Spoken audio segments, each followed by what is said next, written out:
കാവ്യ മാധവനെ വിവാഹശേഷം സിനിമയിൽ നിന്നും അകറ്റി നിർത്തുന്നത് ഭർത്താവ് ദിലീപാണെന്നാണ് പൊതുവെയുള്ള സംസാരം. എന്നാൽ ആ ധാരണയെ തിരുത്തിക്കുറിച്ച് സംസാരിച്ചിരിക്കുകയാണ് കാവ്യ.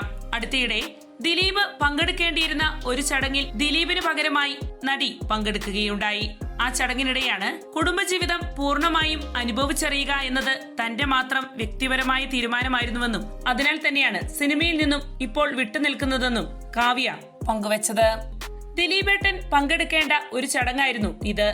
അദ്ദേഹത്തിന് വരാൻ പറ്റിയില്ല. അദ്ദേഹത്തിന് അപ്രതീക്ഷിതമായി പെട്ടെന്ന് UK പോകേണ്ടി വന്നു. അതിനാൽ തന്നെ ഈ പരിപാടിക്ക് വരാൻ അദ്ദേഹം എന്നെ പറഞ്ഞയക്കുകയായിരുന്നു. ഒരിക്കലും ദിലീപേട്ടനല്ല എന്നെ വീട്ടിൽ നിർത്തിയിട്ടുള്ളത്. അതെന്റെ അഭിപ്രായം തന്നെയായിരുന്നു. എനിക്ക് മോളെയൊക്കെ നോക്കി ആ ഒരു കാലഘട്ടം നേരിട്ട് എക്സ്പീരിയൻസ് ചെയ്യണമെന്നുണ്ടായിരുന്നു. അതിനു വേണ്ടിയിട്ടാണ് ഞാനൊരു ബ്രേക്ക് എടുത്തത്, കാവ്യ മാധവൻ പങ്കുവച്ചു.